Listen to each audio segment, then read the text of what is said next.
Hey, author, want to get your latest title published as an audiobook on Audible, Amazon, and iTunes? You can do it. Just reach out to podcastandradio.com.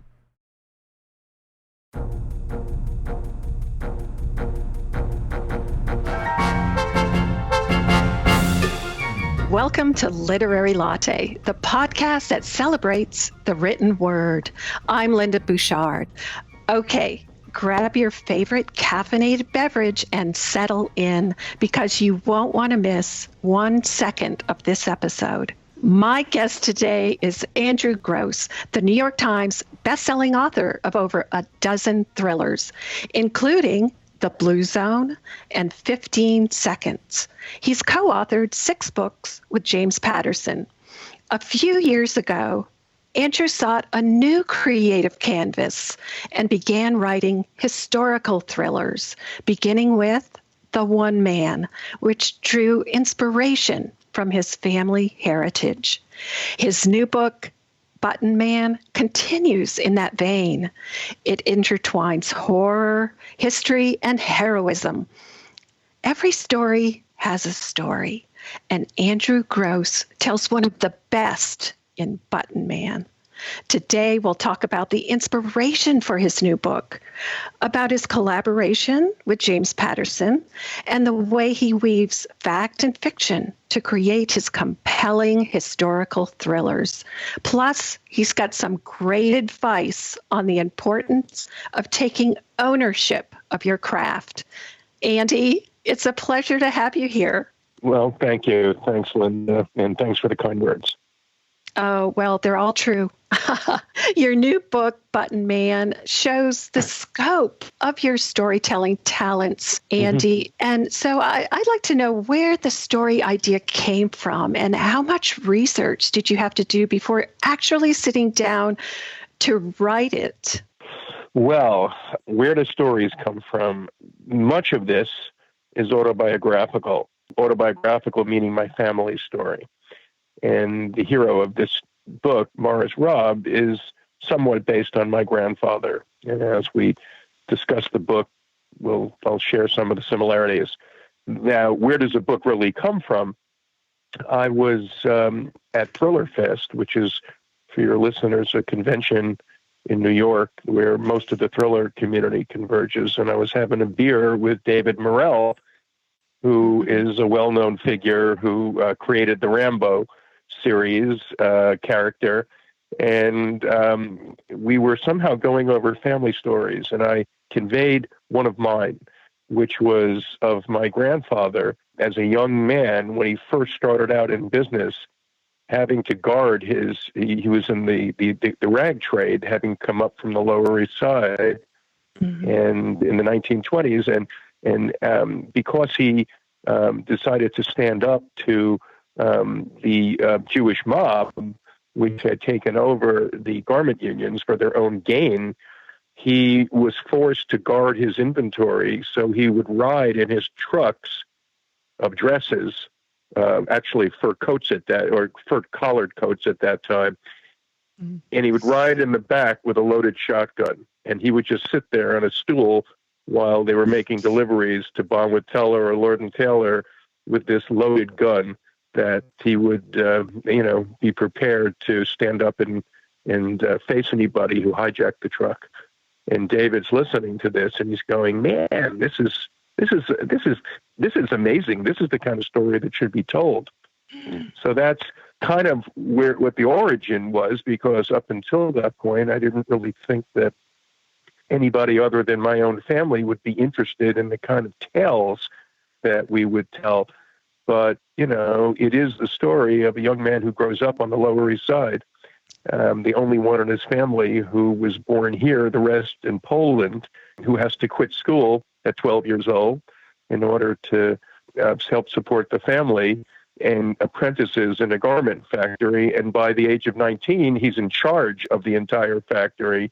And then ultimately, when he goes into business for himself, stands up to the Jewish mob. And my grandfather, in his case, had the knife scars that he would gladly show off, even in public. He would raise his shirt and show these stab wounds courtesy of Louis Lepke's henchman, a guy named Garat, that he had given him. His whole life he would show these scars. So to a large degree, it's built on my own family story. What a gift, right?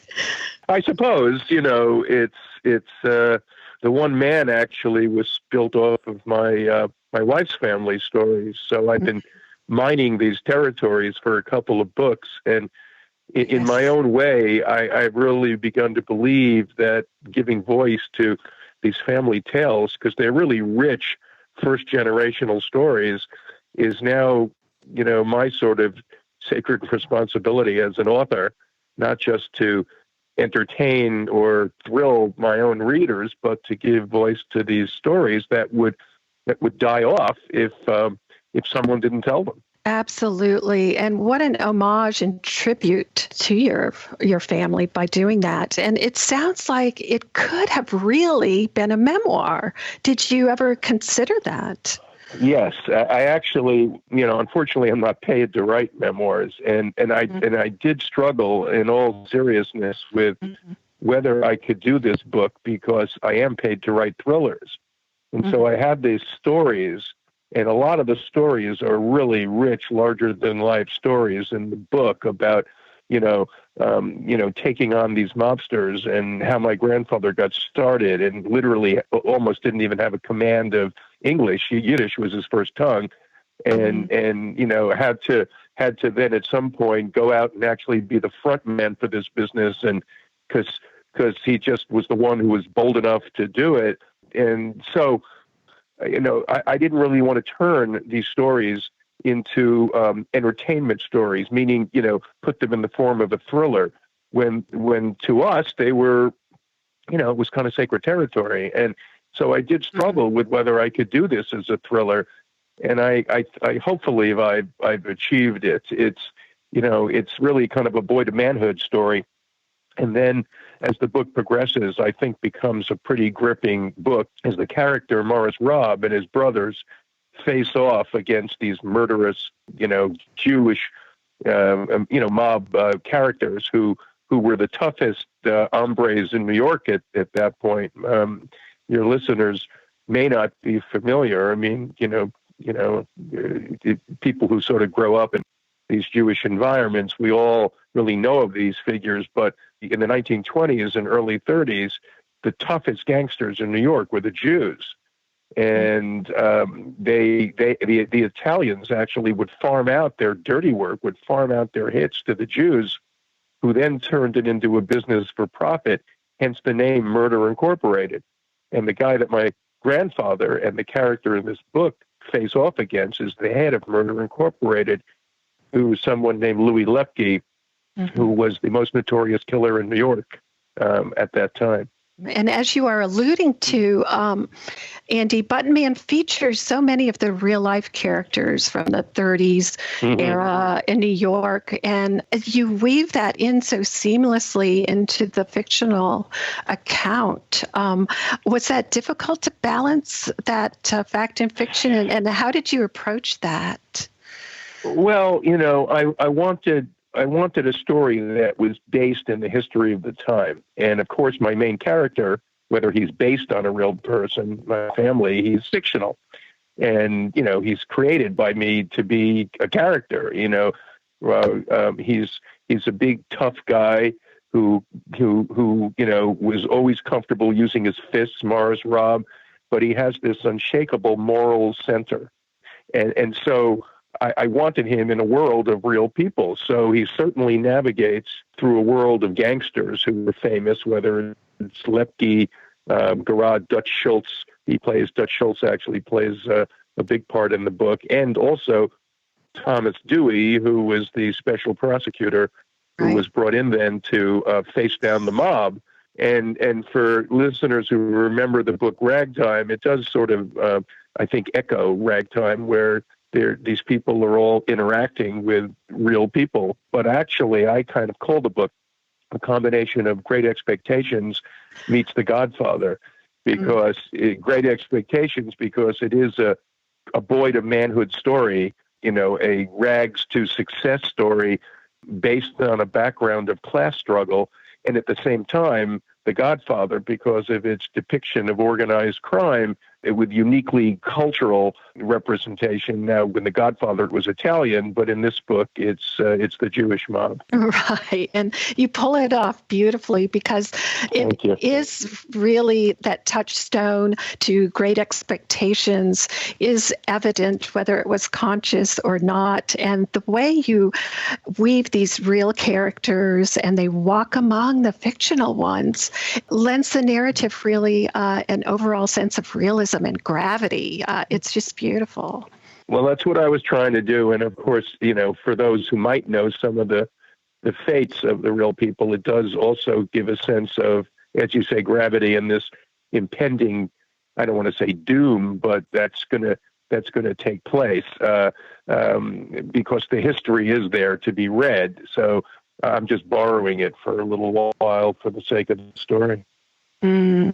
Well, the first of your historical thrillers was The One Man and is probably one of the best books I've ever read. And I know it has, as you mentioned, some personal meanings for you. So, tell us a little bit about that and what prompted your switch from writing, as you call it, suburban mysteries to the historical fiction. I'd written a bunch of books, both with Patterson and then at least about 9 on my own. And I'd had some success. I'd hit the bestseller list several times, certainly with Jim, and several times on my own. But I felt myself writing books that weren't satisfying to me. Mm-hmm. And I felt that I was sort of, always, I felt that I was facing this crisis of being formulaic, always having to sort of come up with new ways to entrap and extricate my characters, who were all similar kinds of characters who, living in upscale communities who people could easily hold a lens up to and see themselves. And I wanted to write books of a bigger heft and larger themes. And so when you propose this to someone in publishing, they're always going to tell you, "Oh, terrific, Andy, great idea. I'm totally behind you. Maybe just not on the next book." Because the book that I proposed took place around the Holocaust. It was built off of my wife's family, my wife's father specifically. And maybe not even the book after that, but great. And finally, I had a long contract come to an end, and I said, this is how I want to define myself from now on. So I took on this story that much of it was set at Auschwitz. It wasn't the easiest book for me to sell. It would have been, pretty easy to hook up with, lucratively with a new publisher if I was writing more conventional thrillers. But I have to be honest, it took, a lot of people just sort of said, I'm sitting on the sidelines. I don't know if this guy has the chops to be writing about the Holocaust, and et cetera.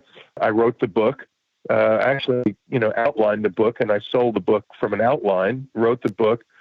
It did pretty well coming out of the gates, but it didn't make the Times list. And I was really disappointed because it had gotten all kinds of starred reviews up front, and, St. Martin's was looking at it as kind of a big book for them.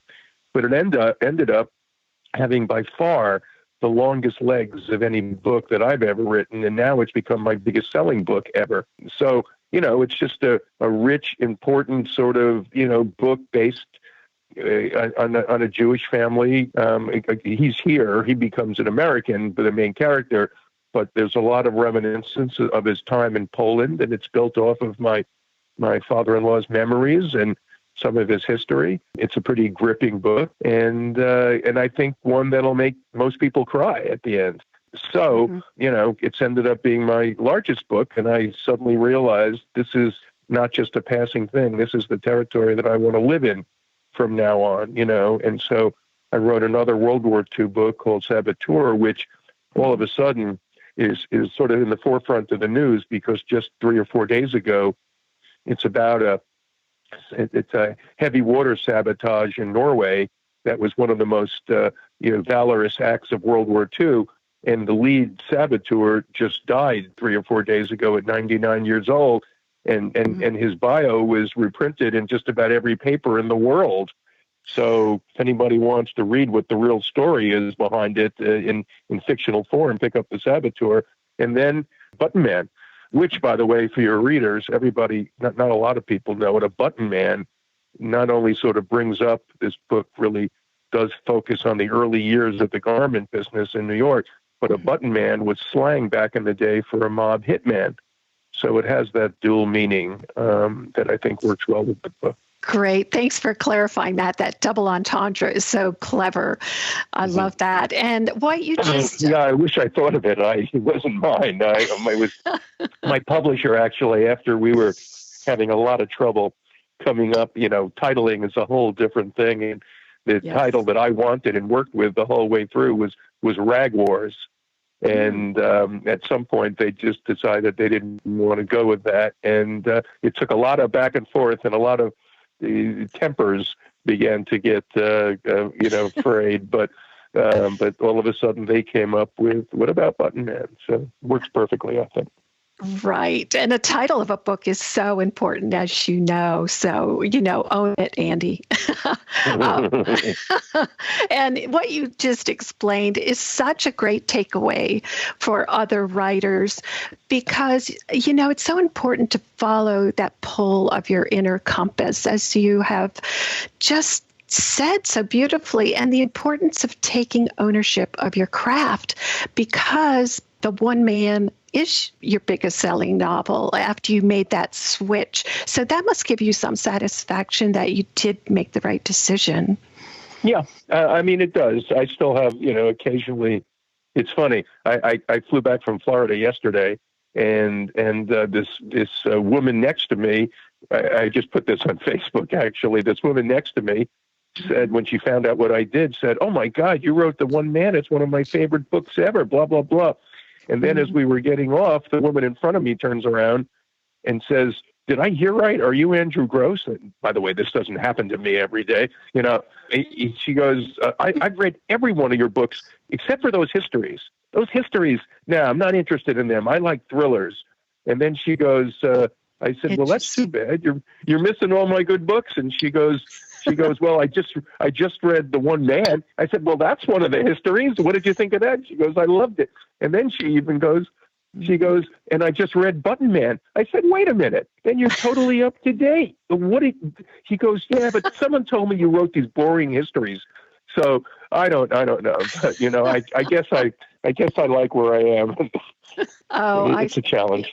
I think so. That's great. It must be. How is it when you meet fans like that? Do you have to pinch yourself and say, "Wow, this is"? No, I don't. I don't pinch myself, but it doesn't happen But trust me, I'm not usually surrounded by people who have read all my stuff, and it just happened that way yesterday. But look, writers, nobody knows our faces, of course, because we're basically invisible. Maybe there's one or two people whose faces. I guarantee you, if you sat next to John Grisham, you probably wouldn't even know you did, and so, but it's just always interesting when we get a little recognition, because even in my case, I know it's not true, but I still somehow think that everyone who reads me is either family or friends, and it's always sort of amazing to me when people I've never had contact with, I've read all your books. So it is pretty gratifying. Oh, I would think so.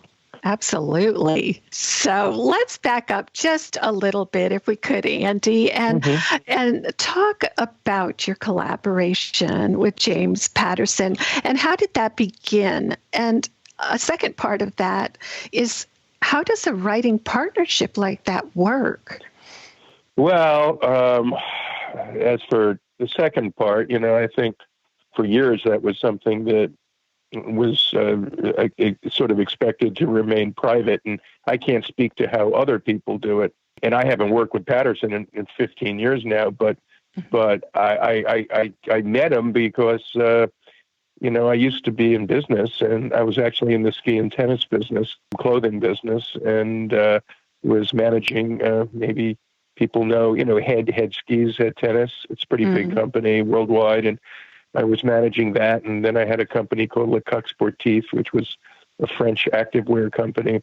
And I was doing these turnarounds, and one of them didn't turn around at all. And I sort of joke hastening my writing career, but I had always sort of had this plot idea for a book related to a takeover of the United States through a radical wing of the NRA back in 1995, like right after the Timothy McVeigh era, et cetera. And I just came home without a job one day managing this company. And my wife said, "What are we going to do?" I said, "All right, sit down. We're going to write a novel." And, the truth is, well, especially with 3 kids in private school and living, the New York kind of life.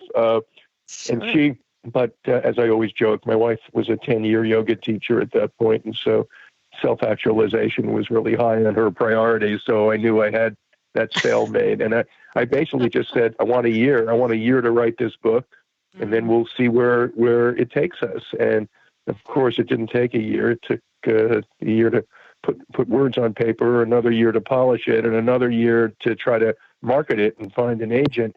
And after 3 years of no money coming in and drifting very far away from anything I knew how to do, I didn't even know where my next step was in life. And while I did find a good agent, ultimately I got rejected by some 27 publishers. And like I said, I had no idea what my next step was, but the phone rings one day, I pick it up, and someone says to me, "Would you take a call from James Patterson?" And oh, my word. Really? Unbeknownst to me, my unpublished manuscript that I assumed was in every, garbage can on Madison Avenue, was given to him by the president of Little Brown, who wrote on the cover, "This guy does women well," which I assume meant that I wrote him well, because I did have a strong female heroine, and he had this idea, and the idea was 4 women crime fighters that had not been set yet in a city, and he needed someone who wrote women well, and literally called me up. He said, "You got the goods. I read your book." I read my book, thought my book was, in every trash can. And he said, "Let's meet." And so we met in White Plains, New York, at a diner, and he threw out his plan, and I sort of looked up at the ceiling and went, "Thank you, God," because I didn't have a plan at this point, and I thought maybe I could do this for one book and chisel my way inside the circle that had kept me out at this point. So we did a book together. It went to number 1. And, I figured I would go on and try to do my own thing, and he might tee me up with something, and instead he said, "I think we'd like to do more of these. You up for it?" And that's how we got together. And we did a bunch, and they all went to number 1. And gradually my name got bigger and bigger. And the last 3 were equal billing, which was a big thing back then. Now I think it's become kind of conventional, but then it was big. And in terms of how we worked, I think Jim's out of the closet a little bit on this. And every book I did with him came from his idea, and he would submit an outline to me. Sometimes the outlines could be a little thin, but they basically, had the key players in his mind and the hook of the book. What was the real hitch and what was what the book was about. And then I would sort of flesh it out into a much richer, deeper outline and go to work. And you can always kind of assume when there's 2 people on the cover, the one below is maybe, punching out a lot of the sentences. But the truth is that Jim always had last draft on the book, and a lot could change. Sure. And, one thing I will say about Patterson is that I don't really read him much these days, but all of his books seem to always reflect his style, good or bad, his style. And that last draft, there's a lot that goes into it. So anyway, eventually I had an idea to do my own thing. It was called The Blue Zone. It was a story came into my head, and waiting for another outline from him, I created my own outline, and this found myself the agent that I wanted, and met with him and asked him if this was in fact a book that had any commercial chance, and he looked at me and sort of laughed and said, "I think we can sell it." And a week later, I had 5 publishers bidding on the outline. So it's how I got started.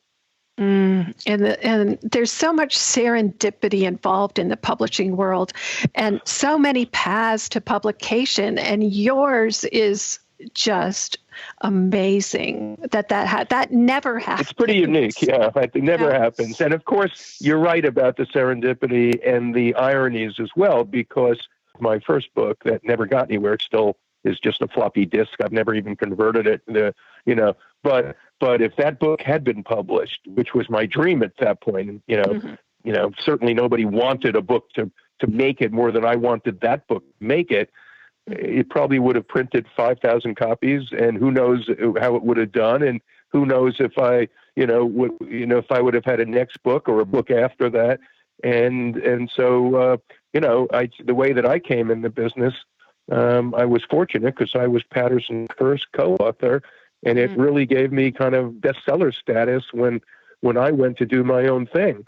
So, it's just interesting how life works out differently, but in my case, far better in terms of a career. Absolutely. And are you still working on Hydra, or is that done? No, it's been done for 20 years, and I don't even have a real copy. I have it on a floppy disk somewhere, so it's probably completely corroded, So I don't know. I'm sure I could probably give it to someone and convert it. Let's go into a little bit about your writing process, if you could share that with us a little bit, and what that is like, and what advice you might give to other writers, maybe, if they're looking at writing historical thrillers or any kind of thriller. Absolutely. Sure. First of all, I am a strong believer in outlining in advance. I learned it from Patterson. It's one of the things I have adopted and taken from Jim and adopted into my own work. I outline very heavily. Now, over time, I've sometimes outlined the entire book, like I mentioned on The Blue Zone when I first did my own book, and I also did that on The One Man because it was a selling document. And other times, I've outlined 50% of it, but they read like abridged versions of the book. And so they're not outlines like 1A, 2A, 3A. They're just chapters that sometimes I can write 2 pages on a chapter and sometimes 5 lines, but it gives me a roadmap of where I'm going. So I rarely come to my desk where I don't really know what I'm going to work on. You can always deviate from an outline. I mean, it happens all the time to me, but at least I have that roadmap. And what I try to do is to write a chapter a day. And I'm a morning person. I get up there, look at my stocks, play around on Facebook or whatever delaying tactic I can employ for an hour or so. And then you dig into it. So I try to work 6 days a week, and I try, my books historically were 80 chapters, 5 pages a chapter, 400 pages, 100 or 1,000 words. That's kind of how they were broken down. Some chapters 3 pages, some chapters 7 pages. Now, I've changed that a little bit. My books are no longer that way. But basically, I would try to write a chapter a day. But I begin by looping back to yesterday's work. And, of course, it never, ever seems as well put together as it did when you let off the day before. And sometimes I joke, I can't even believe that they pay me to do this, But hopefully, after a second day of polishing it up, and sometimes a third day, and occasionally even more than that, I get that prior work into some kind of good state, and then I go on to the new chapter. I don't try to make a marathon or a sprint out of it. It really is a marathon to me, but I try to do a chapter a day. So it's this looping backwards of the previous day's work, or even 2 days before, and then one day going forward. But you have to go forward. I mean, maybe not every day, but 90% of the days. Otherwise, you don't get anywhere. I'm not someone that spends an inordinate amount of time polishing up what's been done, because there'll be adequate time for that. And I think, as any writer knows, by far the best editor is time. Mm-hmm. So as opposed to yesterday's work, or last week's work, and you spend time and you read it again and you say, oh, I'd like to do this. You know what? There'll be adequate time at the end to go back ad infinitum and make that better. But I'm really a believer in continuous improvement on a book and also on a career. I mean, I know that I'm doing better work, better writing than I've ever done in my career because, I've got 20 books down now. And the same thing is true in a book as well. It's this process of looping back and continuous improvement that I think makes people stronger. And I also would put, like I said, a pitch in for aspiring writers, especially in these plot-intensive books called thrillers, to employ an outline in advance so you have a roadmap, so it's not totally daunting when you realize, my gosh, I've got to fill up 400 pages and all I've written are 4 so far, and I'm on my 3rd chapter, So, outline it, and, if you want to deviate from it, that's fine, but at least you sort of have a roadmap and know where it's going.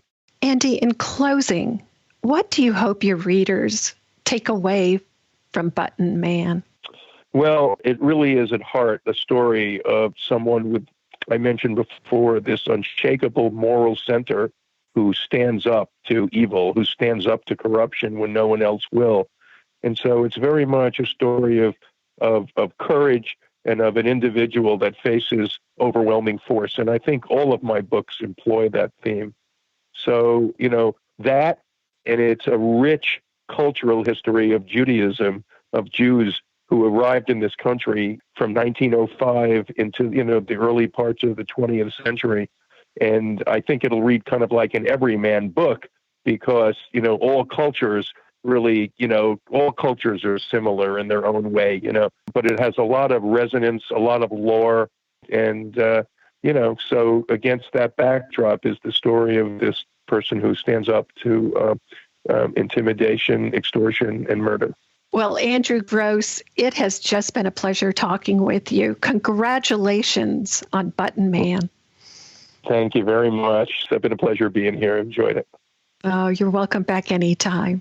I'll have more information about Andrew Gross along with a link to Button Man and all of his books in the show notes.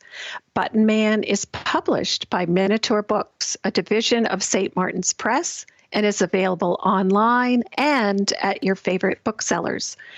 If you've enjoyed this episode, please share it, review it, and download it. You can find out more about all of my great guests at bookingauthorsinc.com. Thanks again to Andrew Gross. Go out, get Button Man. You'll love it. And in the meantime, keep writing. You've been listening to Literary Latte with Linda Bouchard. For more information, visit bookingauthorsinc.com.